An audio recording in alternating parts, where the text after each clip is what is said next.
السلام علیکم ورحمۃ اللہ وبرکاتہ۔ یہ چند سوال آئے ہیں، ان کے جوابات سن لیں۔ پٹاخے بیچنا کیسا ہے؟ دیکھیں، پٹاخے بیچنا جائز نہیں، کیونکہ پٹاخے پھوڑنا، آتش بازی کرنا ناجائز و گناہ ہے، اور اسے فروخت کرنا گناہ کے کام پر مدد کرنا ہے۔ اسی بنا پر پٹاخوں کی تجارت جائز نہیں ہے۔ اللہ رب العزت قرآن پاک میں ارشاد فرماتا ہے، وَلَا تَعَاوَنُوا عَلَى الْإِثْمِ وَالْعُدْوَانِ، گناہ اور زیادتی پر باہم مدد نہ دو۔ رضویہ شریف میں سوال ہوا کہ آتش بازی بنانا اور چھوڑنا حرام ہے یا نہیں ہے؟ اس کا جواب دیتے ہوئے سیدی اعلیٰ حضرت رحمۃ اللہ علیہ نے ارشاد فرمایا، نو و گناہ ہے۔ اللہ تعالیٰ نے قرآن پاک میں ارشاد فرمایا، وَلَا تُبَذِّرْ تَبْذِيرًا، کہ بے جا خرچ نہ کیا کرو۔ اور حضور اکرم صلی اللہ تعالیٰ علیہ وآلہ وسلم کا ارشاد مبارک بھی ہے، مسلمان کا ہر لہو حرام ہے سوائے 3 کاموں کے، لہٰذا آتش بازی کرنا، پٹاخے بیچنا یہ جائز نہیں ہے۔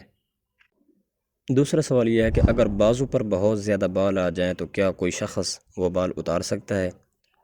جی ہاں، بازو پر بہت زیادہ بال ہوں تو انہیں اتارنا جائز ہے، بلکہ بہت گھنے بال ہونے کی صورت میں انہیں اتارنا بہتر ہے، تاکہ وضو میں کم خرچ ہو اور اچھی طرح جسم کو پانی پہنچ جائے، اور اتارنے میں مونڈنے کے مقابل مشین سے تراشنا بہتر ہے، کہ مونڈنے سے سخت ہو جاتے ہیں، اور سب سے بہتر و افضل نورا بال صفا پاؤڈر سے صاف کرنا ہے۔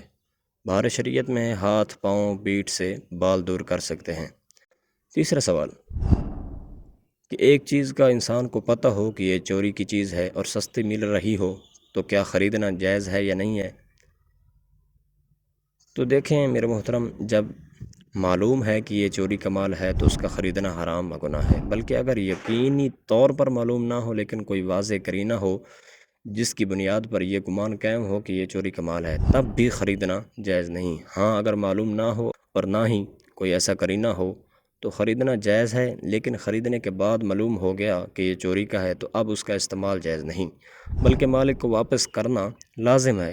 اعلیٰ حضرت امام اہل سنت مولانا شاہ امام احمد رضا خان رحمۃ اللہ علیہ فرماتے ہیں، چوری کا مال دانستہ جان بوجھ کر خریدنا حرام ہے، بلکہ اگر معلوم نہ ہو، مظنون یعنی کہ وہ گمان غالب ہو، تب بھی حرام ہے۔ ایک اور سوال ہے کہ آج کل ایک جملہ بہت عام ہے کہ لوگ ہمیشہ سنسان رہتی ہو یا بھیڑ والی جگہ کبھی کسی موقع پر سنسان ہو جائے تو اس طرح کے موقع پر لوگ اس کے سنسان ہونے پر بیان کرنے کے لیے کہتے ہیں کہ وہاں نہ آدم تھا نہ آدم کی ذات تھی۔ اس جملے کے متعلق حکم شرعی کیا ہے؟ سوال میں ذکر کردہ جملہ وہاں نہ آدم تھا نہ آدم کی ذات تھی میں کوئی حرج نہیں ہے، کہ آدم کا مطلب انسان ہے، اور آدم زاد کا معنی بھی آدمی کا بچہ ہے یا انسان ہی ہے۔ یہ ایک اردو محاورہ ہے جس کا معنی اردو لغت میں دور تک آبادی نہیں، بالکل غیر آباد ہے، غیر آباد علاقہ، ویران، سنسان کے ہے۔ اس میں حضرت آدم علیہ السلام کی مراد نہیں ہے معنی و قصد پایا جائے۔ کتب کے اندر آدم ذات کا معنی کچھ یوں لکھا ہے، آدم کی اولاد، انسان، آدم کی قسم، آدمی کی صنف، آدمی کا بچہ، انسان کا بچہ۔ اس لیے یہ فکرہ کہنا کہ وہاں نہ آدم تھا نہ آدم کی ذات تھی، اس میں کوئی حرج نہیں ہے۔ ایک اور سوال ہے کہ کیا باجے بجانا جائز ہے؟ جیسے کہ آگے 14 اگست آ رہی ہے، 14 اگست پر باجے بجاتے ہیں، تو دیکھیں میرے محترم، حدیث پاک کے اندر آیا ہے، حضرت انس بن مالک رضی اللہ تعالیٰ عنہ سے روایت ہے کہ رسول اکرم صلی اللہ تعالیٰ علیہ وآلہ وسلم نے فرمایا، دنیا اور آخرت میں ملعون ہیں، یعنی ان پر لعنت کی گئی ہے۔